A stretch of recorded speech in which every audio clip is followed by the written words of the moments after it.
यह हिंदुस्तान है जनाब। इसकी सबसे बड़ी कमी है अकेली लड़की को दबाना। मजाल है एक अकेली लड़की रात बिरात सफर करे या किसी पब्लिक प्लेस पर घूम फिर सके, तब उसे एक सहारे की आवश्यकता होती है। दिन के समय वह बहादुर हो सकती है, परंतु रात को नहीं। जब अंकल के घर से वह अपना सामान उठाकर अपने ऑफिस आ गई तो सारा दिन इसी चिंता में घुलती रही कि रात को वह कहाँ जाएगी। अंकल के घर से बहुत गुस्से के कारण और सम्मान के खातिर वह चल दी थी। सोचा था अंकल बाह पकड़कर बिठा लेंगे।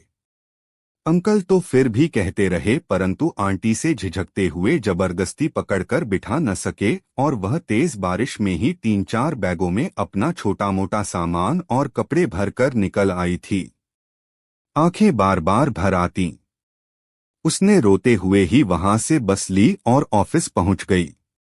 बार बार उसे यही ख्याल आता रहा कि उसके माँ बाप का घर होता तो क्या कोई उसकी चिंता न करता, उसे वापस लेने के लिए न आता। काश उसका भी कोई घर होता। घर इस शब्द पर तो वह सदा ही भावुक होती रही थी। घर 2 ही अक्षरों का शब्द, परंतु कितना अर्थपूर्ण है। सच में घर तो घर ही होता है, घर अपना हो। अपना छोटा सा घर भले एक ही कमरे का हो, मगर उसमें अपनेपन का एहसास हो। सारा दिन वह कितनी उदास रही। नई नई नौकरी थी। वह किसी को जानती पहचानती नहीं थी। ना ही वह किसी कुलीग को अभी अच्छी तरह से जानती थी।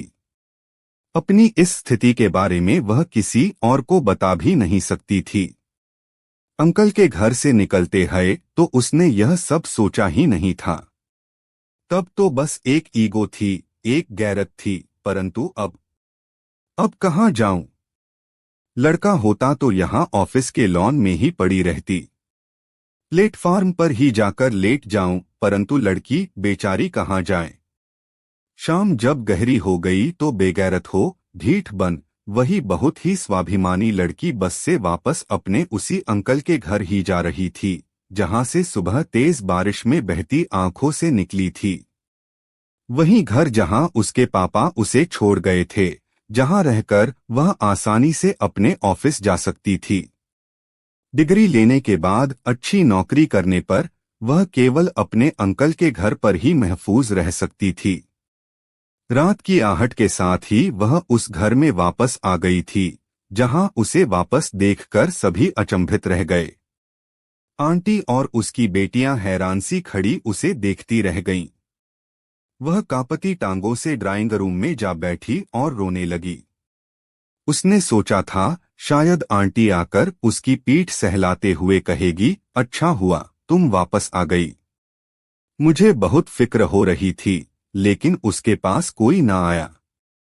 वह खुद ही कुछ देर बाद बोली, उसे अपनी सुबह वाली हरकत पर शर्म आ रही है।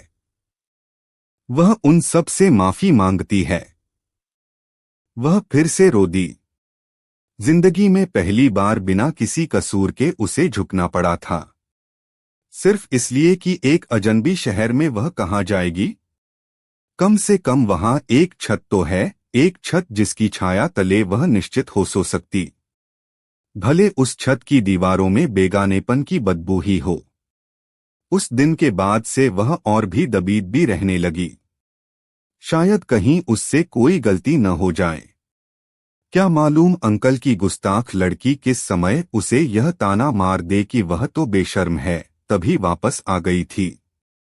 एक अंकल ही थे जो पापा की दोस्ती निभा रहे थे।